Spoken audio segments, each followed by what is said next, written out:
3/2019 பாலன் எதிர் மத்திய அரசு, இந்திய ரிசர்வ் வங்கி, FTFC வங்கி மற்றும் எல்கோ வங்கி. Joshua Joshua Joshua Joshua. Mister Balan, proceed. Joshua, என்ன வேலை பார்க்குறீங்க? ஏடிஎம்ல செக்யூரிட்டியா இருக்கேன் சார். எந்த இடத்துல? கிருஷ்ணகிரி ஹெல்கோ பேங்க் ஏடிஎம்ல. அப்புசாமி உங்களுக்கு தெரியுமா? தெரியாது சார். நல்லா யோசனை பண்ணி சொல்லுங்க. போன மாசம் 20ஆம் தேதி காலை 9:15 மணிக்கு அவர் ஏடிஎம்க்கு வந்திருக்கார், பணம் எடுத்திருக்கார். பேனாவில் எழுதின 2000 ரூபாய் நோட்டு இருந்ததுனால உங்ககிட்ட பேசியிருக்கார். ஹெல்கோ வங்கி கிளை கிருஷ்ணகிரியில இருக்கான்னு கேட்டிருக்கார். இங்க இல்லீங்க, ஒசூர்ல தான் இருக்குன்னு நீங்க சொல்லியிருக்கீங்க. அவரை ஃபர்ஸ்ட் டைமே நான் இப்பதான் சார் பாக்குறேன். நீங்க சொல்ற மாதிரி அங்க எதுவுமே நடக்கல. நீங்க போய் சொல்றீங்க.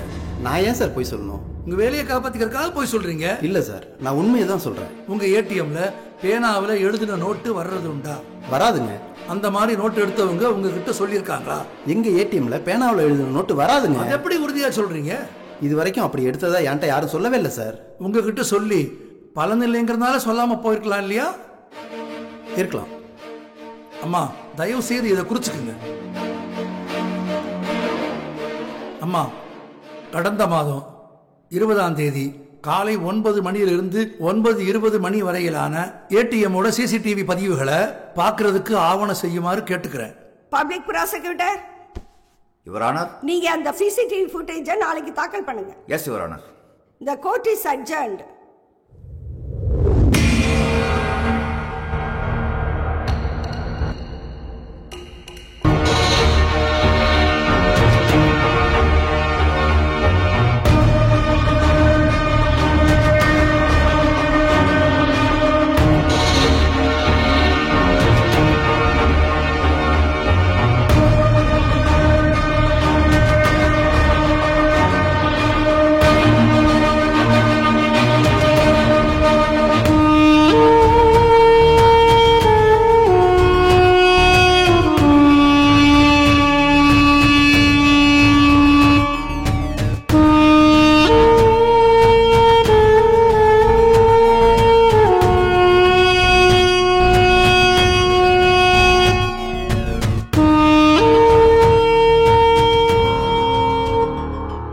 ஏடிஎம்ல பதிவான காட்சிகள் இந்த வழக்கோட மிக மிக முக்கியமான ஆதாரம்ங்கிறனால அப்புசாமி சம்பந்தப்பட்ட காட்சிகள் அழிக்கப்பட்டிருக்கு.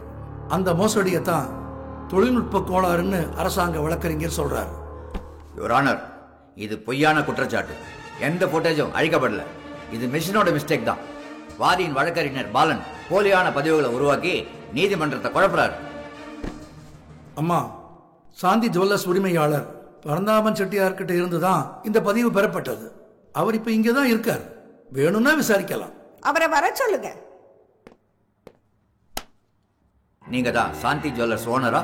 ஆமாங்க. இந்த போட்டேஜ் உங்க கடவாசல்ல இருந்த சிசிடிவி கேமராவில் பதிவானது தானா? ஆமாங்க. அது எப்படி உங்க கடையில இருக்கிற சிசிடிவி கேமரா அந்த ஏடிஎம் ஏரியா ஃபுல்லா கவர் பண்ணும்? அது சின்ன சந்துங்க. அந்த ஏடிஎம்க்கும் என் கடைக்கும் 50 அடி தூரம் கூட இருக்காது. அது மட்டும் இல்லைங்க, அந்த கேமரா என் கடை என்ட்ரன்ஸ்ல தான் இருக்கு. அந்த கேமராவில் அந்த ஏடிஎம் ஃபுல்லா கவர் ஆகும். அது கிளியராகவும் இருக்கும். That's all your honour. Mister Balan, நீங்க விசாரிக்கலாம். அம்மா, இவரை விசாரிக்க வேண்டியதில்லை. வேறு சில விவரங்களையும் ஆவணங்களையும் இந்த வழக்காடு மன்றத்துக்கு சமர்ப்பிக்க விரும்புகிறேன். இந்த பதிவில் ஒருத்தர் ஆனந்தன், இன்னொருத்தர் சாதிக் பாட்சா.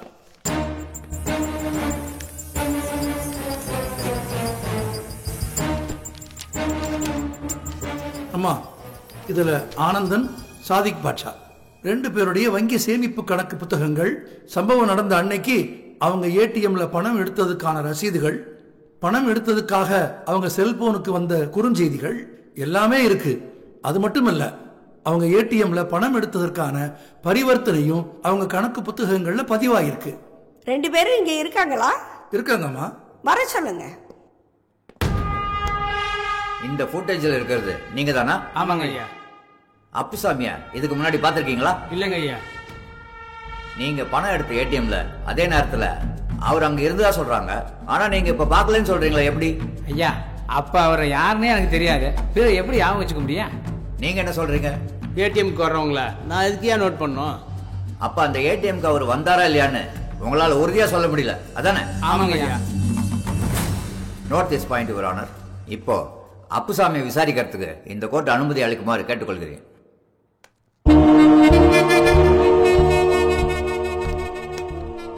அவங்க 2 பேரையும் இதுக்கு முன்னால பாத்திருக்கீங்களா? இல்லைங்க. Note this point your honour. வாதிக்கு சாட்சிகள் அடையாளம் தெரியல, சாட்சிகளுக்கு வாதி அடையாளம் தெரியல. அதனால இது திட்டமிட்டு போலியா தயார் செஞ்ச பதிவுன்னு நான் சொல்றேன். இது போலின்னு டெக்னிக்கலா உங்களால நிரூபிக்க முடியுமா? முடியும் யுவர் ஆனர். இந்த பதிவுகள் போலின்னு நீங்க நிரூபிச்சிட்டா அந்த ஏடிஎம்ல பணம் எடுத்ததுக்கான டாக்குமெண்ட்ஸும் போலின்னு நீங்க நிரூபிக்கணும். நல்லா யோசிச்சு பதில் சொல்லுங்க. Okay your honour.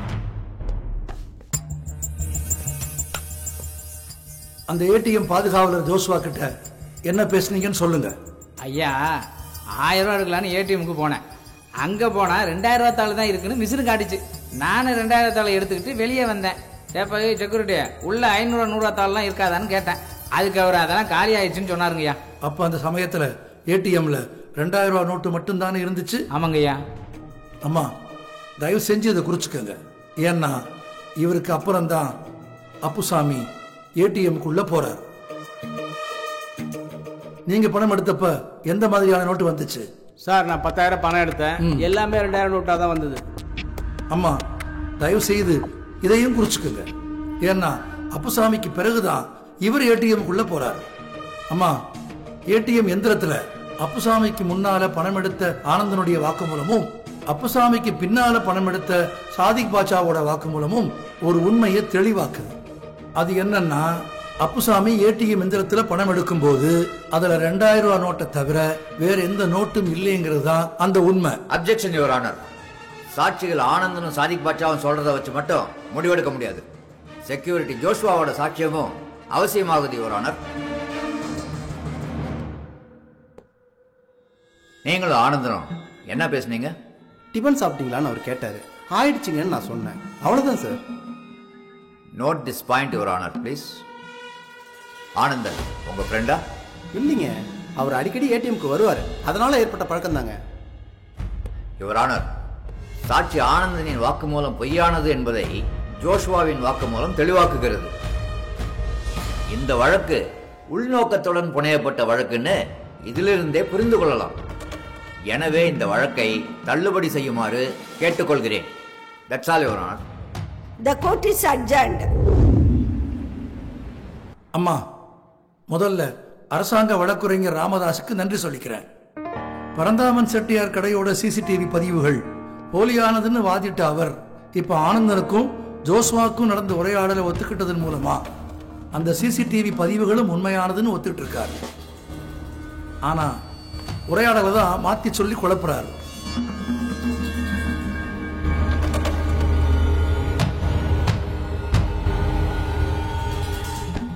இது ஆனந்தனுக்கும் ஜோஸ்வாவுக்குமான உரையாடல் பதிவு. அவங்க உதட்ட செய்வு துல்லியமா தெரியணுங்கிறதுக்காக க்ளோஸ்அப் காட்சிகளா மாற்றப்பட்டிருக்கு. அதை நீங்க பார்க்கணும்னு கேட்டுக்கிறேம்மா. ஏப்பா செக்யூரிட்டி, ஏடிஎம்ல 500 ஆத்தாலும் 100 ஆத்தாலும் வைக்க மாட்டீங்களா? எப்ப பார்த்தாலும் 2000 ஆத்தாலும் வச்சிருக்கீங்க. எல்லா நோட்டையும் கலந்து தாங்க வைக்கிறாங்க. 100 500 சீக்கிரமா காலி ஆயிடுது. அதுக்கு நாங்க என்ன பண்றது? ஏதாவது ஒரு காரணத்தை சொல்லிக்கிட்டே இருங்கப்பா. அம்மா வழக்காடு மன்றத்துக்கு புரிய வைக்கணுங்கிறதுக்காக அந்த உரையாடல் டப் செய்யப்பட்டிருக்கு. ஜோஸ்வா சொன்ன வாக்கு மூலம் முற்றிலும் பொய்யானதுன்னு இதன் மூலமா நிரூபிக்கப்பட்டிருக்கு. எனவே ஜோஸ்வாவை விசாரிக்கிறதுக்கு அனுமதிக்குமாறு கேட்டுக்கிறேன். வர சொல்லுங்க. இங்க பாருங்க ஜோஸ்வா, இதுக்கு மேலேயே நீங்க பொய் சொல்லி சமாளிக்க முடியாது. பொய் சாட்சி சொன்ன குற்றத்திலிருந்து நீங்க தப்பிக்கணும்னா இப்ப உண்மையை சொல்லித்தான் ஆகணும். Objection your honour. சாட்சியை மிரட்டி பணிய வைக்க முயற்சி பண்றாரு. Objection over ruled. நன்றிமா. இனிமேலாவது நடந்ததை சொல்லுங்க.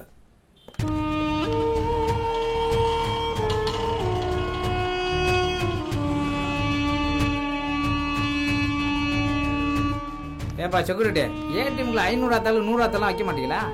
எப்ப பார்த்தாலும் 2000 ஆத்தாலும் வச்சிருக்கீங்க. எல்லா நோட்டும் கலந்து தான் உள்ள வைக்கிறாங்க. 100 500 சீக்கிரம் காலி ஆயிடுது. அதுக்கு நாங்க என்ன பண்றது? ஏதாவது ஒரு காரணத்தை சொல்லிட்டே இருங்கப்பா.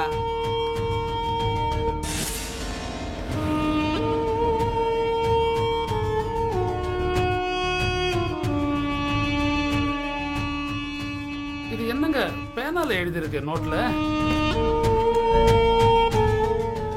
எப்போது ஒரு தடவை இந்த மாதிரி நடக்க சகஜம் தாங்க. நீங்க வேணா உள்ள போய் இன்னொரு வாட்டி பணம் எடுத்துக்கங்க. என் கணக்குல இருக்கிறதே மொத்தம் 2000 ரூபா தாங்க. 1000 ரூபா தான் எடுக்க வந்தேன். அது இல்லைன்றதுனால தானே நான் 2000 ரூபா எடுத்தேன். இந்த ஏடிஎம் ஓட வங்கி எங்க இருக்கு? இங்க இல்லங்க, அது ஓசூர்ல தான் இருக்கு.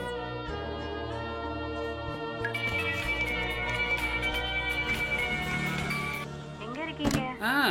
பஸ்ல இறங்கி நடந்து வந்துட்டு இருக்கேன். 10 நிமிஷத்துல வந்துருவேன். அம்மா, பாதிக்கப்பட்ட அப்புசாமி ஹெல்கோ வங்கி ஏடிஎம்ல எடுத்த 2000 ரூபாய் நோட்டுல பேனாவில் எழுதப்பட்டிருந்தது சந்தேகத்துக்கு இடமில்லாம நிரூபிக்கப்பட்டிருக்கிறது. அவ்வளவுதாம்மா. பப்ளிக் ப்ராசிக்யூட்டர், நீங்க ஏதாவது விசாரிக்கணுமா? Yes your honour.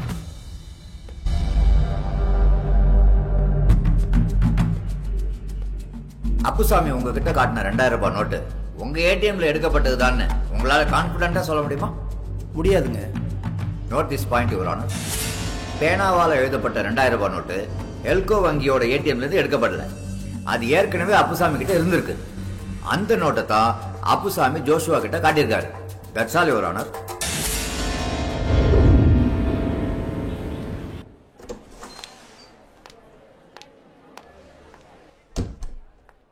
Good morning sir. உட்காருங்க. இவர் பப்ளிக் ப்ராசிக்யூட்டர் மிஸ்டர் ராமதாஸ் உங்களை பார்க்கணும்னாரு, அதான் வர சொன்னேன். நீங்களே சொல்லுங்க சார்.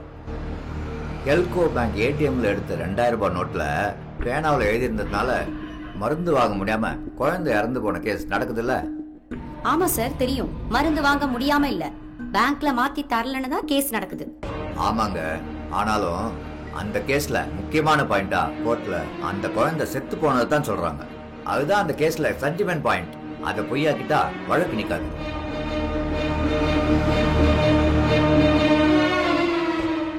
அதுக்கு நீங்க அந்த குழந்தை இறந்தே பிறந்ததுன்னு ஒரு சர்டிபிகேட் கொடுக்கணும். குழந்தை பாடிய கொடுத்தப்பவே டெத் சர்டிபிகேட்டும் கொடுத்தாச்சு. அது வேற ஒரு குழந்தையோட சர்டிபிகேட் தவறுதலா கொடுத்துட்டோம், இதுதான் அந்த குழந்தையோட ஒரிஜினல் டெத் சர்டிபிகேட் அப்படின்னு சொன்னா போதும், மீதி நான் பாத்துக்கிறேன். சார் சொல்ற மாதிரி ஒரு சர்டிபிகேட் ரெடி பண்ணுங்க. சாரி சார், என்னால முடியாது. டாக்டர், கொஞ்சம் கோஆபரேட் பண்ணுங்க ப்ளீஸ். இந்த கேஸ் சென்ட்ரல் கவர்மெண்டோட கௌரவ பிரச்சனை. அரசாங்கம் என்ன ஆண்டி என்ன, தப்பு பண்ண தண்டனை அனுபவிச்சுதான் தீரணும். நீங்களும் ஒரு கவர்மெண்ட் சர்வெண்ட், கொஞ்சம் கூட பொறுப்பு இல்லாம பேசுறீங்களே. மிஸ்டர் பிபி, என்னோட பொறுப்பை பத்தி நீங்க எனக்கு பாடம் நடத்தாதீங்க. நீங்க செய்ய சொல்றது பொறுப்பான வேலை இல்ல, பொறுக்கித்தனம். Doctor, mind your words. இதை எனக்கு சொல்ற தகுதி உங்களுக்கு இல்ல. சார், பேஷண்ட் எல்லாம் வெயிட் பண்ணிட்டு இருக்காங்க, நான் கிளம்புறேன். சார், இவங்களை விடுங்க சார். வேற டாக்டரை வச்சு டெத் சர்டிபிகேட் ரெடி பண்ணுங்க. சார், இவர் பேச்ச கேட்டு நீங்க தப்பு பண்ணினா நானே உங்களை கோர்ட்டுக்கு இழுக்க வேண்டி வரும்.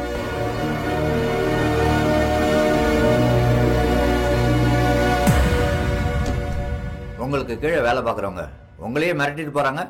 டீன்கிற முறையில் நீங்களே டெத் சர்டிஃபிகேட் தரலாம் சார். உங்க பவர் என்னன்னு அவங்களுக்கு புரிய வைங்க சார். அப்படிலாம் எதுவும் செய்ய முடியாது சார். சார், தைரியமா செய்யுங்க. ஏதாவது பிரச்சனை வந்ததுன்னா நான் இருக்கேன். சாரி சார், என்னால் எதுவும் செய்ய முடியாது. நீங்க போகலாம். உங்க பேர் தானே ராகவன்? ஆமாங்க. என்ன வேலை பார்க்குறீங்க? நான் எல்கோ பேங்க் ஏடிஎம்ல கேஷ் பில் பண்ற ஆபீசரா இருக்கேன். இது அரசாங்க வங்கியா தனியார் வங்கியா? தனியார் வங்கி. இந்திய வங்கியா வெளிநாட்டு வங்கியா? அமெரிக்கன் வங்கி. நீங்க அந்த வங்கி பணியாளரா? இல்லைங்க, இந்த வங்கி ஏடிஎம்ல பணம் நிரப்புறதுக்காக கான்ட்ராக்ட் எடுத்த யசோகா நிறுவனத்தோட எம்ப்ளாய். யசோகா நிறுவனம் இந்திய நிறுவனமா? இல்லைங்க, ஜப்பான் நிறுவனம். ஓ, வங்கி அமெரிக்காவுடையது, ஏடிஎம் ஜப்பானுடையது, பணம் மட்டும் இந்தியாவுடையது, அப்படித்தானே? ஆமாங்க. தேசியமயமாக்கப்பட்ட வங்கிகளோட ஏடிஎம்கள் கூட வெளிநாட்டு நிறுவனங்களுக்கு கான்ட்ராக்ட் விட்டுருக்காங்க. அப்படியா? அந்த விவகாரம் இப்ப வேணாம், வழக்கு விஷயத்துக்கு வருவோம். கிருஷ்ணகிரி பேருந்து நிலையத்துக்கு பக்கத்தில் இருக்கிற ஏடிஎம்ல பணம் நீங்க தானே நிரப்புறீங்க? ஆமாங்க. அதுல பேனாவில் எழுதுன நோட்டு வந்திருக்கேன். அப்படி வர்றதுக்கு சான்ஸே இல்ல. அது எப்படி உறுதியா சொல்றீங்க? ஏடிஎம்ல நாங்க தான் பணம் ஃபுல் பண்றோம். எங்களுக்கு தெரியாம எதுவும் நடக்க வாய்ப்பே இல்ல. தெரியாம இல்ல, தெரிஞ்சே நடந்திருக்கலாம்ல.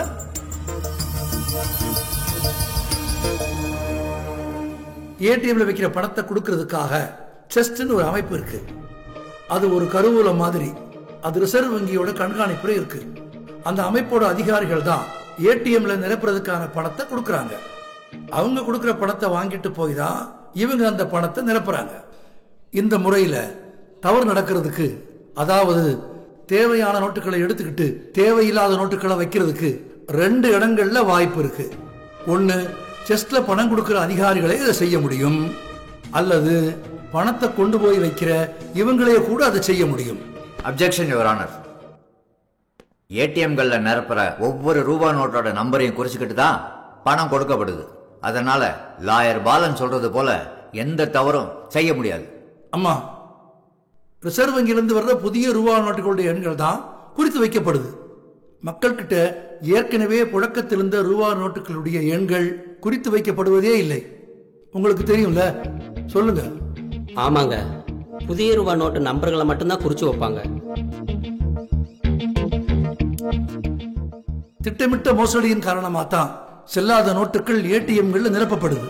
ஒரு ஏடிஎம்ல கள்ளப்பணம் இருந்ததாகவும் அந்த ஏடிஎம் சீல் வைக்கப்பட்டதாகவும் அது தொடர்பான விசாரணை நடக்கிறதாகவும் பத்திரிகையில் வந்த செய்தியை யாரும் மறந்திருக்கவே முடியாது. பப்ளிக் ப்ராசிக்யூட்டர், நீங்க விசாரிக்கலாம். நோ யுவர் ஆனர், விசாரிக்க எதுவும் இல்லை. The court is adjourned. Doctor Malarvizhi. Yes sir.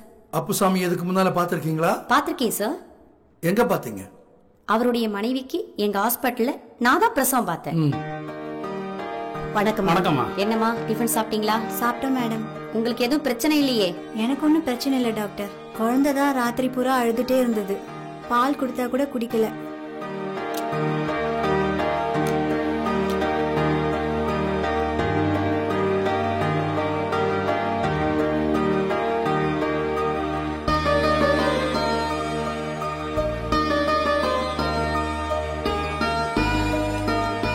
மூச்சு விடுறதுக்கு கஷ்டப்படுது, மருந்து எழுதி தரேன். சிஸ்டர்,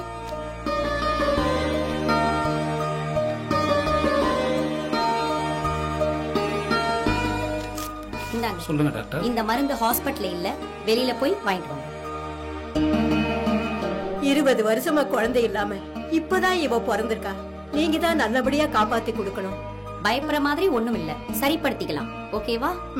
சீக்கிரமா போய் வாங்கிட்டு வாங்க. குழந்தைக்கு சுவாச கோளாறு இருந்ததா சொல்றீங்க, சிகிச்சை பண்ணி காப்பாத்தி இருக்கலாமே. அதுக்கான மருந்து கொஞ்சம் காஸ்ட்லி. எங்க ஹாஸ்பிட்டலுக்கு அந்த மருந்து சப்ளை இல்ல. அதான் வெளியே போய் வாங்கிட்டு வர சொல்லி நான் எழுதி கொடுத்தேன். அவர் வாங்கிட்டு வரவே இல்ல. குழந்தை இறந்த பின்னாடி தான் வந்தாரு. மருந்து உடனடியா தேவைன்னு சொன்னீங்களா? குழந்தைய டெஸ்ட் பண்ணி பார்த்ததுல குழந்தையோட சீரியஸ் கண்டிஷன் தெரிஞ்சது. சோ அதனாலதான் அவசரமா மருந்து வேணும்னு சொன்னேன். எவ்வளவு நேரத்துல மருந்து கிடைச்சிருந்தா குழந்தைய காப்பாத்தி இருக்க முடியும்?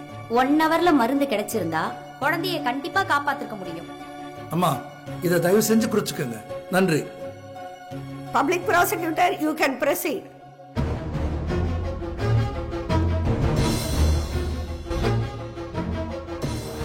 டாக்டர் மலர்விழி. Yes sir. நீங்க உங்க ஹாஸ்பிட்டல்ல இருக்கிற மருந்தை பயன்படுத்தாம ஏன் வெளியில இருந்து வாங்கிட்டு வர சொன்னீங்க? ஹாஸ்பிட்டல்ல அந்த மருந்து இல்ல. ஏன் இல்ல? எங்க ஹாஸ்பிட்டலுக்கு அந்த மருந்து சப்ளை பண்றது இல்ல. அந்த மருந்தோட காம்பினேஷன்ல வேற ஏதாவது ஒரு மருந்தை கொடுத்து ட்ரீட்மெண்ட் பண்ணிருக்கலாமே. வெளியில இருந்து மருந்து வாங்கிட்டு வர சொல்ற உரிமை அரசு மருத்துவரான உங்களுக்கு இல்லையே. அப்படிப்பட்ட மருந்து எங்க ஹாஸ்பிட்டல்ல எதுவும் இல்ல. எது இருக்கோ அதை குடுக்கறதுக்கு மருந்துன்றது இட்லியோ தோசையோ இல்ல. சரியானது கொடுத்தா குணமாகும், தவறானது கொடுத்தா யமனாகும். வெளியே வாங்கிட்டு வர சொல்ற உரிமை எனக்கு இல்லதான். ஆனா ஒரு மருத்துவரா ஒரு உயிரை காப்பாற்ற வேண்டிய கடமை எனக்கு இருக்கு. யுவர் ஆனர், குழந்தை இறந்த கோவத்துல போடப்பட்டதுதான் இந்த வழக்கு. இல்லனா இந்த வழக்கு போடணுங்கிற எண்ணமே வாதிக்கு வந்திருக்காது. இதத்தான் பெட்டிஷனரும் சொல்றாரு. யுவர் ஆனர், நான் சொல்ல வந்து அது இல்ல. பேனாவால எழுதின 2000 ரூபாய் நோட்டை மாத்த முடியாம போனதுதான் குழந்தையோட இறப்புக்கு காரணம்ன்றது உண்மை இல்லைன்னு சொல்றேன். எதை வச்சு சொல்றீங்க?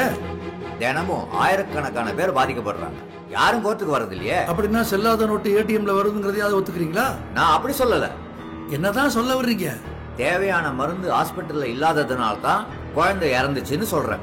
ஒரு வாதத்துக்காக நீங்க சொல்றதை ஒத்துக்கிட்டாலும் ரூபா நோட்டை மாத்தி கொடுக்காதது தவறுதானே? தேவையான மருந்து ஹாஸ்பிட்டல்ல இருந்திருந்ததுன்னா ரூபா நோட்டை மாத்த வேண்டிய அவசியமே வந்திருக்காதே. ஏன், அவருக்கு வேற செலவே இருக்காதா? இருந்திருக்கலாம், ஆனா அவசரமா மருந்து வாங்க வேண்டிய நெருக்கடி வந்திருக்காது. அவசரமோ அவசரம் இல்லையோ ரூபா நோட்டை மாத்தி கொடுக்காதது குற்றம். அதனுடைய மோசமான பின்விளைவு தான் குழந்தையோட மரணம். அதுக்குள்ள நின்னு வாதம் பண்ணுங்க. அரசு மருத்துவமனை மீது குற்றம் சொல்றது உங்க நோக்கமா இருந்தா அரசாங்கத்து மேல தனியா ஒரு வழக்கு போடுங்க. அம்மா, அரசாங்க வழக்குரைஞர் வழக்கு திசை திருப்ப பார்க்கிறார். Objection sustained. நன்றி அம்மா. யுவர் ஆனர், என்னுடைய வாதம் இந்த வழக்கின் மைய புள்ளியிலிருந்து எங்கேயுமே விலகி போகல. இந்த வழக்கிற்கு காரணம் குழந்தையின் மரணம். குழந்தையின் மரணத்திற்கு காரணம் அரசு மருத்துவமனை. That's all your honour. The court is adjourned.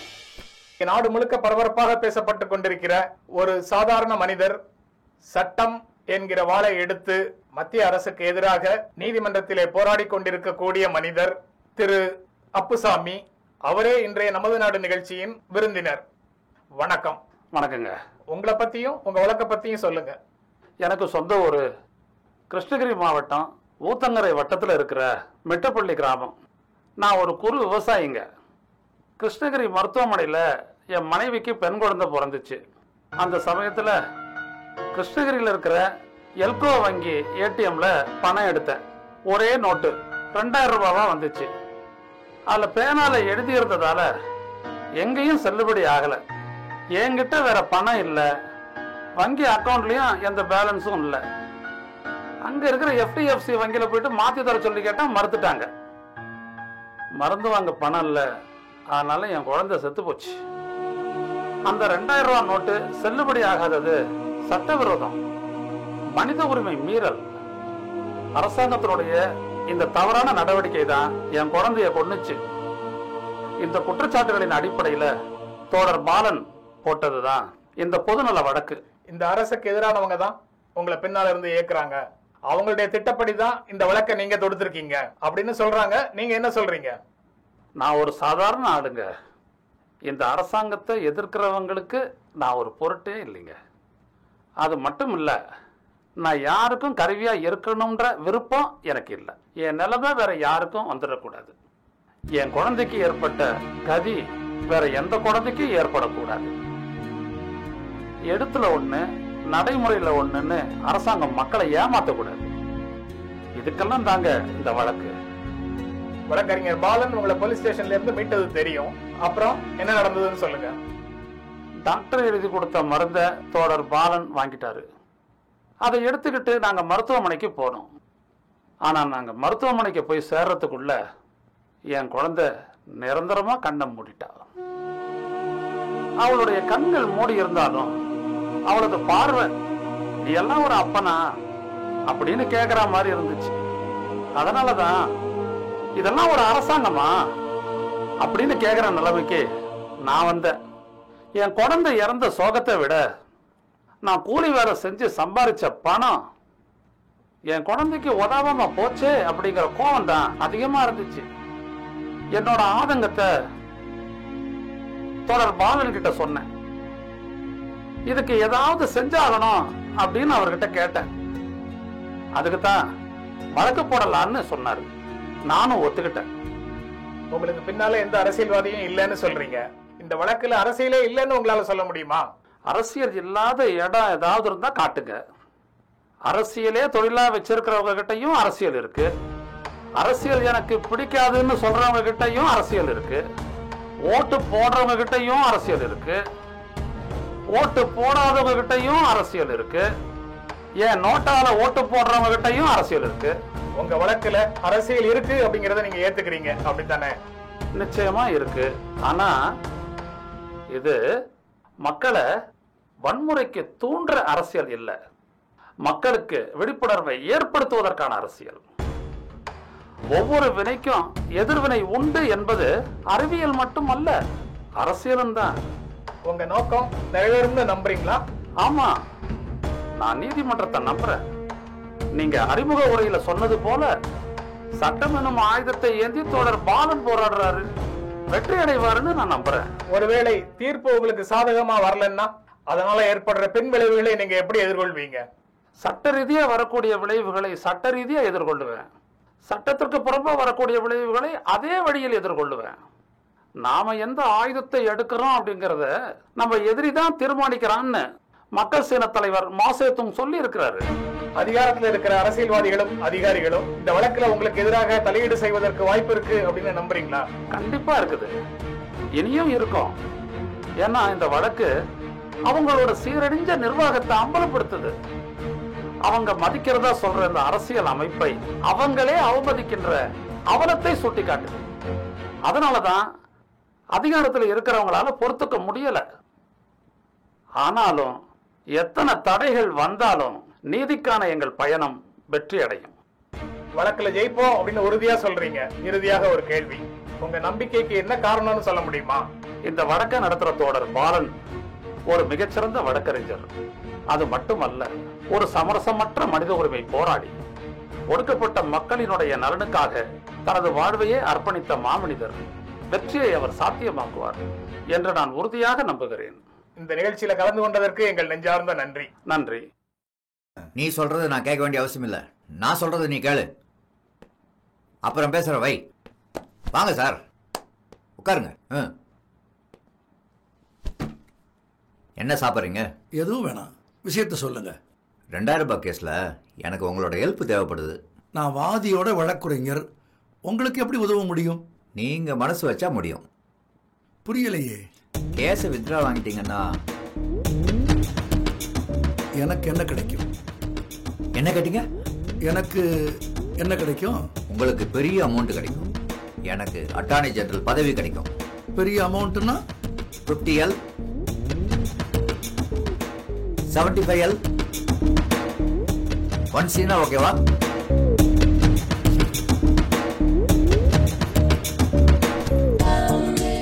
இதுல 25L இருக்கு. நீங்க கேஸை வித்ரா வாங்கின உடனே மீதி 75L செட்டில் ஆயிடும். இவ்வளவு சீக்கிரம் ஒத்துக்குவீங்கன்னு நான் கொஞ்சம் கூட எதிர்பார்க்கல. சொல்ல போனா ஒத்துக்க மாட்டீங்களோன்னு பயந்துகிட்டே இருந்தேன். பணத்துக்காக பணம் கூட வாயை திறக்கும். நான் வாயை மூடிக்கிறேன், அவ்வளவுதான். Good luck.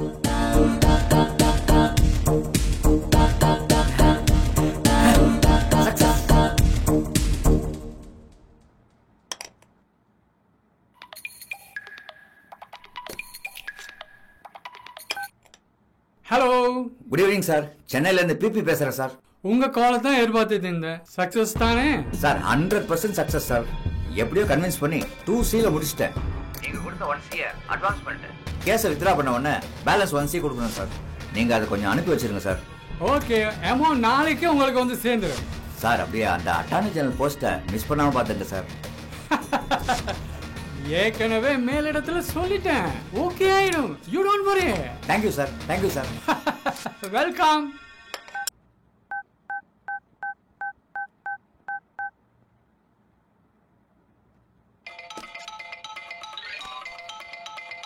மினிஸ்டர் காலா இருக்கு. அட்டார்னி ஜெனரல் போஸ்ட் அனௌன்ஸ் பண்றாங்களோ? ஹலோ, சொல்லுங்க சார். ஏண்டா புறம்போக்கு, என்னைய ஏமாத்துறியா? சார் என்னாச்சு? ஏன் இப்படி பேசுறீங்க? பக்கத்துல இருந்தீங்கன்னா உன்னை கொன்னே போட்டிருப்பேன். ஒண்ணுமே தெரியாம நடிக்கிறியா? சார் என்ன நடந்தது சொல்லுங்க. நான் வேற சொல்லணுமா? எல்லா சேனலுமே சொல்றான். இடியட், நீ பண்ண துரோகத்துக்கு உனக்கு வெச்சு தண்டா ஆப்பு.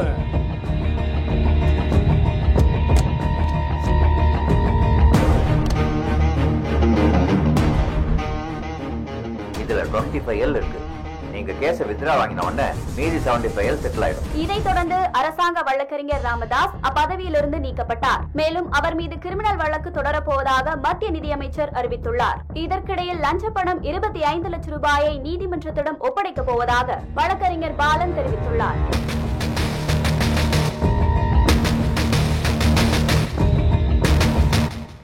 வணக்கம்.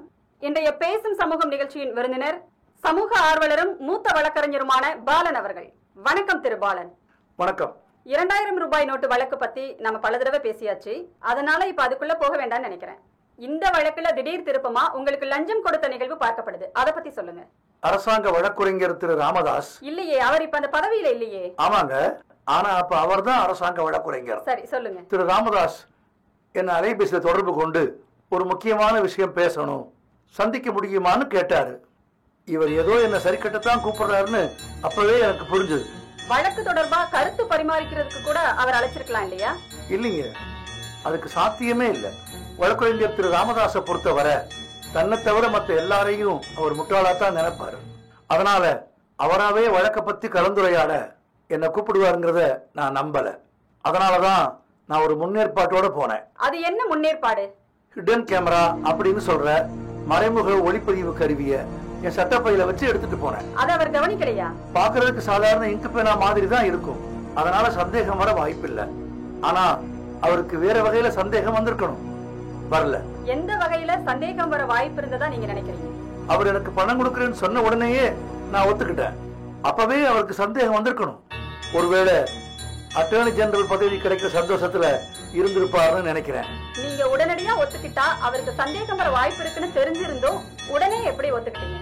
அவர் திடீர்னு மனசு மாறியோ அல்லது அச்சத்தினாலேயோ லஞ்சம் கொடுக்கிற முடிவை மாத்திக்கலாம். இல்ல அவரை இயக்குறவங்களே கூட அவர் அலைபேசியில தொடர்பு கொண்டு இந்த விஷயத்தை தள்ளி போட சொல்லலாம். நான் கொஞ்சம் தாமதிச்சா கூட எனக்கு கிடைக்க வேண்டிய துருப்புச் சீட்டு கிடைக்காம போயிருமோங்கிற சூழல் இருந்ததுனால உடனே ஒத்துக்கிட்டேன். இந்த வழக்கு நடத்துறதுனால உங்களுக்கு கொலை மிரட்டல்கள் வரதா சொல்லப்படுதே, உண்மையா? அதிகார வர்க்கத்தை எதிர்க்கிற போது மிரட்டல்கள் வரலன்னா தான் ஆச்சரியப்படணும். ஏதாவது ஒரு நாள் சாகத்தானே போறேன். அது ஒரு நல்ல காரியத்துக்காக சாகிறது மகிழ்ச்சி தானே. தன்னலத்துக்காக சாகிறது இலகை விட லேசானது. பொதுநலத்துக்காக சாகிறது மலையை விட கனமானது. அப்படின்னா உங்களுக்கு பயமே இல்லைன்னு சொல்றீங்களா? நான் என் மனசாட்சிக்கு மட்டும்தான் பயப்படுவேன். என்னை பொறுத்த வரைக்கும் மனசாட்சிங்கிறது மார்க்சியம் தான். நான் என்ன செய்யணும் செய்யக்கூடாதுன்னு அந்த தத்துவம் தான் என்னை வழி நடத்துது. அது காட்டுற பாதையில தான் போய்கிட்டே இருக்கேன். அந்த பாதை எவ்வளவு கடினமானதா இருந்தாலும் என் பயணம் நிற்காது. ஏன்னா கரடு முரடான பாதையில நடந்து எங்கள் பாதங்கள் சிந்துற ரத்தத்துல தான் நாளைய சமூகத்தினுடைய நிம்மதியான கௌரவமான வளமான வாழ்க்கை அடங்கியிருக்கு. நீங்க சொல்றதுல இருந்து பொது பிரச்சனைகளுக்கான உங்க சட்ட போராட்டம் தொடரும் அப்படின்னு புரிஞ்சுக்கலாமா? மரம் ஓய்வை விரும்பினாலும் காற்று விடாது. கண்டிப்பா. இந்த வழக்கோட தீர்ப்பு எப்படி இருக்கும்னு நினைக்கிறீங்க? பாதிக்கப்பட்ட என் கட்சிக்காரர் தோழர் அப்பு என்கிற அப்புசாமி வெற்றி பெறுவார்னு நான் நம்புறேன். கடைசியா ஒரு கேள்வி. எல்லாரும் உங்களை ஃபீஸ் வாங்காத வக்கீல்னு சொல்றாங்க, அது உண்மையா? இயக்கம் சார்பான வழக்குன்னா தோழர்கள்ட்ட பணம் வாங்க மாட்டேன். தோழர்களுடைய தனிப்பட்ட வழக்கா இருந்தா நீதிமன்ற செலவுக்கு மட்டும் பணம் வாங்குவேன். வேற ஆளுங்க வழக்கா இருந்தா ஒரு குறிப்பிட்ட அளவுக்கு பணம் வாங்குவேன். பல்வேறு பணிச்சுமைகளுக்கு மத்தியிலையும் எங்க அரங்கத்துக்கு வந்து உங்க கருத்துக்களை பகிர்ந்து கொண்டதற்கு நன்றி. நன்றி.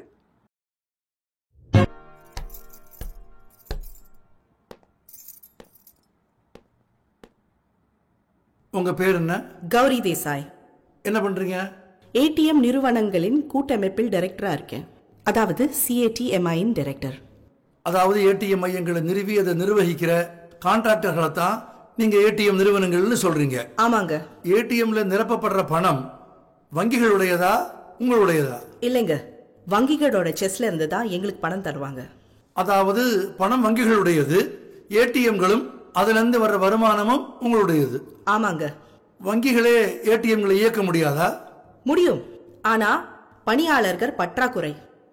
ஏடிஎம்களை எஸ்டாப்ளிஷ் பண்றதுக்கான செலவுகள், அப்புறம் ஏடிஎம்ஸை மெயின்டைன் பண்றதுல இருக்கிற வேலைச்சுமை, இந்த மாதிரி காரணங்களுக்காக வங்கிகள் ஏடிஎம்ஸை நடத்த விரும்புறதில்ல. பொதுத்துறை வங்கிகள்லையும் இதே நிலைமை தானா? ஆமா. ஏடிஎம்ல நிரப்புற பணத்தை வங்கிகள் செஸ்ல இருந்து கொடுக்கறதா சொன்னீங்க. அது ரிசர்வ் வங்கியின் கண்காணிப்பில் செய்யப்படுகிறதா இல்ல தன்னிச்சையாவே வங்கிகள் செய்யறதுக்கு அனுமதி இருக்குங்களா? ரிசர்வ் பேங்க் கண்காணிப்புல தான் செய்ய முடியும். அம்மா, தயவு செஞ்சு இதை குறிச்சுக்குங்க. பேனாவில் எழுதுனது, கிழிஞ்சு ஒட்டுனது, சாயம் போனது, இப்படிப்பட்ட நோட்டுகளும் ஏடிஎம்ல நிரப்பப்படுதா? கவனக்குறைவால நடக்க வாய்ப்பு இருக்கு. அம்மா, இதையும் தயவு செய்து குறிச்சுக்குங்க. அந்த மாதிரி நோட்டுகளை செல்லாத நோட்டுன்னு யாரும் வாங்கிக்கிறது இல்ல, வங்கிகள்லையும் அதை மாத்திக்க முடியறது இல்ல. அப்படின்னா அந்த மாதிரி நோட்டுகளை ஏடிஎம்ல எடுக்கிற மக்களுக்கு ஏற்படுற கஷ்டத்துக்கும் நஷ்டத்துக்கும் யார் பொறுப்பு? அந்த நோட்டுகளை செல்லாததுன்னு சொல்ல முடியாது. நீங்க சொல்லலாம், நடைமுறையில் அப்படி இல்லையே. இந்த வழக்கு அதனாலதானே நடக்குது. எங்களை பொறுத்த வரைக்கும் ரிசர்வ் பேங்க் அச்சடிச்சு அனுப்புற அத்தனை ரூபாய் நோட்டுகள் எல்லாம் செல்லப்படி ஆகிற பணம் தான். நீங்க சொல்ற நோட்டுகள் செல்லாததுன்னு சொல்ல legal notification or government order எதுவுமே இல்ல. அதனால பேனால எழுதின நோட்டுகளையும் கீழ்ச்சி போன நோட்டுகளையும் சாயம் போன நோட்டுகளையும் ஏடிஎம்ல நிரப்புறது தவறுன்னு சொல்ல முடியாது. அந்த நோட்டை மாத்தி கொடுக்காதது வங்கியோட தவறு இல்லையா? சொல்லுங்க திருமதி கௌரி தேசாய், பேனாவில் எழுதின நோட்டை ஏடிஎம்ல நிரப்புறது சரின்னா அந்த நோட்டை மாத்தி கொடுக்காதது தவறுதானே? தவறுதான். அம்மா தயவு செய்து இதை குறிச்சுக்கங்க. ஏடிஎம்களை நிறுவுவதற்கான செலவுகளை தவிர்ப்பதற்காக வங்கிகள் ஏடிஎம் நிறுவனங்களோடு ஒப்பந்தம் போட்டிருக்குன்னு சொன்னீங்க. அரசாங்க வங்கிகளும் அதுல அடங்கும்னு சொன்னீங்க. ஆமா. அப்படின்னா ஏடிஎம்களை நிறுவுறதுக்கும் பராமரிப்பதற்கும் அரசாங்கம் மானியம் கொடுக்கணும்னு உங்க கூட்டமைப்பு ஏன் கோரிக்கை வச்சிருக்கு? Objection your honour. கவர்மெண்ட் கிட்ட சப்சிடி கேட்கணுங்கிறது அவங்க சங்கத்தோட முடிவு. சப்சிடி தர்றதும் தராததும் கவர்மெண்டோட விருப்பம். அதுக்கும் இந்த வழக்குக்கும் எந்த சம்பந்தமும் இல்ல. அம்மா, என்னோட கேள்விக்கும் இந்த வழக்குக்கும் சம்பந்தம் இருக்கு. ஏடிஎம்கள் ஒப்பந்ததாரர்கள் வசம் இருக்கிறதுனால ஏடிஎம்ல எடுத்த பேனாவில் எழுதின 2000 ரூபாய்க்கு வங்கி பொறுப்பு ஏத்துக்கல. அதனாலதான் வழக்கே. Objection overruled. The court is adjourned.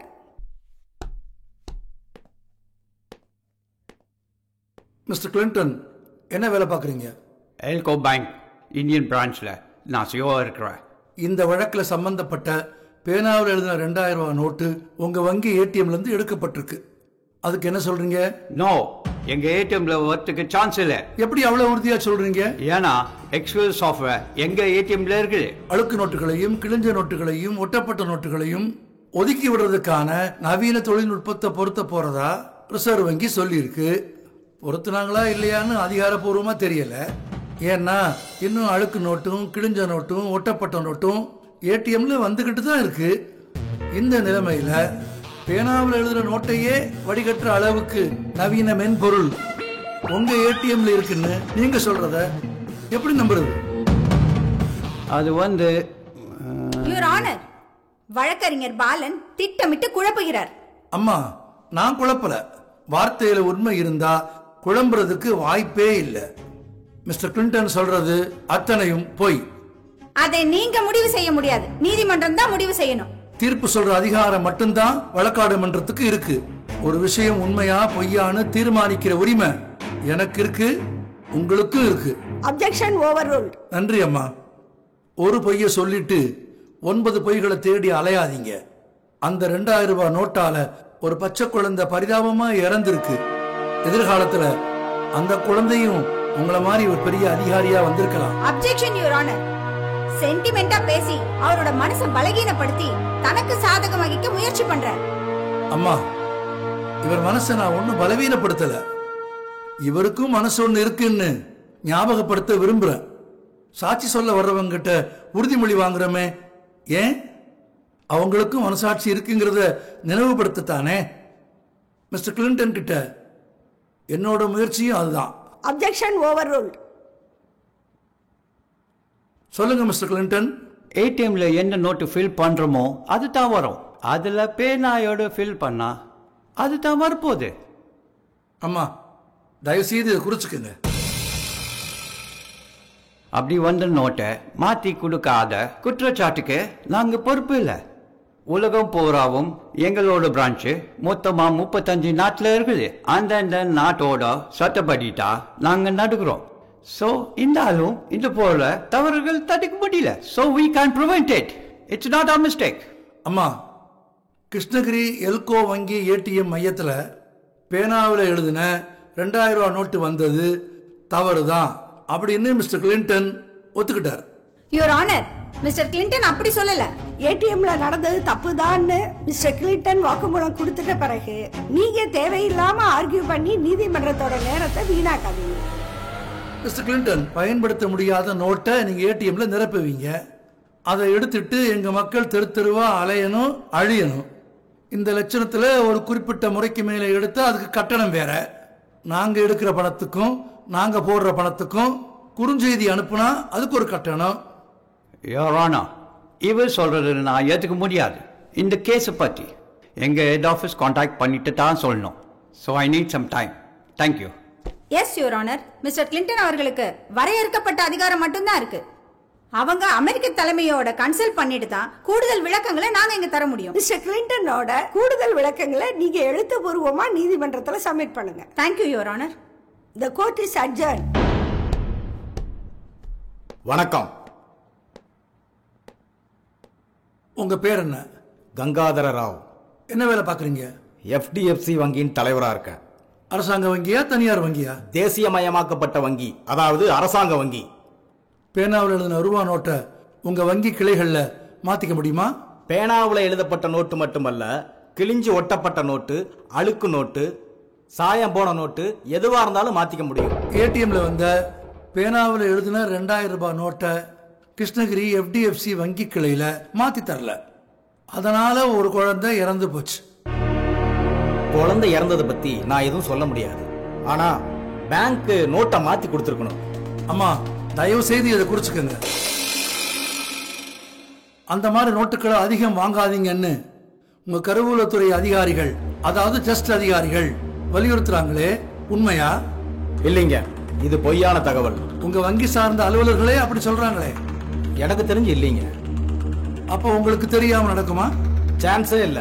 அப்படி ஏதாவது நடந்திருந்தா உடனே எங்களுக்கு புகார் வந்திருக்கும். இதுவரைக்கும் எந்த ஒரு புகார் வரலையே.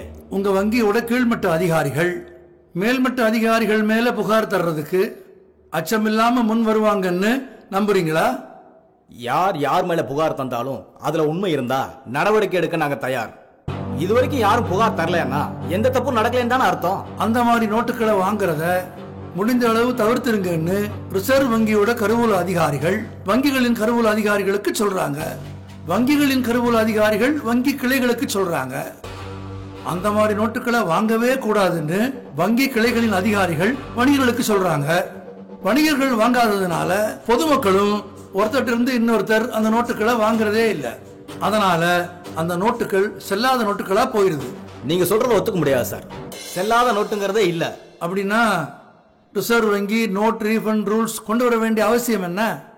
பொதுமக்களால வெளி மார்க்கெட்ல மாற்ற முடியாத நோட்டுகளை பேங்க் மூலமா மாத்தி தர்றதுக்காக தான் அந்த ரூல் ஏற்படுத்தப்பட்டது. வெளி மார்க்கெட்ல மாற்ற முடியாத நோட்டுகளை தான் பொதுமக்கள் செல்லாத நோட்டுன்னு சொல்லுவாங்க. புரியுதுங்களா? புரியுது. அப்ப அந்த செல்லாத நோட்டுகளை எதுக்கு ஏடிஎம்ல நிரப்புறீங்க? யுவர் ஆனர், தனியார் வங்கி ஏடிஎம்ல இருந்து வந்த ரூபாய் நோட்டை குறித்து தான் இந்த வழக்கே இங்க நடந்துட்டு இருக்கு. அதனால FDFC வங்கி ஏடிஎம் பத்தி பேசுறதுக்கு அவசியமே இல்ல. அம்மா, பெரும்பாலான பொதுத்துறை வங்கி ஏடிஎம்களை நிர்வகிக்கிறதே தனியார் ஏஜென்சிகள் தான். ஏடிஎம்னாலே தனியாருடையதுதான். Objection overrule. சொல்லுங்க கங்காதர் ராவ், செல்லாத நோட்டுன்னு கருதப்படும் நோட்டுகளை எதுக்காக ஏடிஎம்ல வைக்கணும்? நாட்டில் குழப்பத்தை ஏற்படுத்தணும், பொதுமக்களின் தெருத்தெருவு அலைய விடணும். இதையெல்லாம் ஏடிஎம்ல பணம் நிரப்புற கான்ட்ராக்டர்ல தான் கேட்கணும். கான்ட்ராக்டர்களை தேர்ந்தெடுக்கிறது நீங்க, உங்களை மாதிரி அதிகாரிங்க. தப்பு நடந்ததுக்கு பிறகு பொறுப்பு இல்லைன்னு தட்டி கழிக்கிறது தப்பு இல்லையா? பேங்க் ரூல்ஸ் சரியா தான் இருக்கு. எங்கேயோ ஒருத்தர் 2 பேர் செய்யற தப்புக்காக எல்லாரையும் குற்றம் சுமத்த கூடாது. கால்ல ஒரு விரல தான் காயம் இருக்குன்னு கவனிக்காம விட்டுட்டா காலையே எடுக்க வேண்டி வந்துடும். அப்புறம் உயிருக்கே ஆபத்து வந்துடும். விழிப்புணர்வா இருக்க வேண்டியது மக்களுடைய கடமை.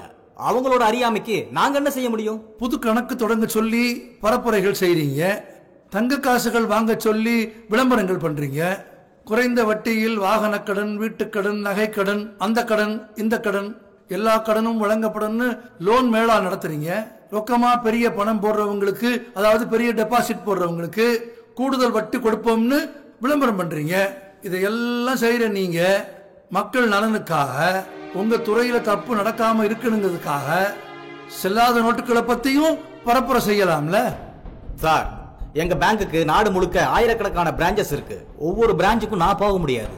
Central government schemes, reserve bank rules, intimations இதெல்லாமே எழுத்துப்பூர்வமா அனுப்புறோம். அதை பிரான்ச்சஸ் தான் கடைபிடிக்கணும்.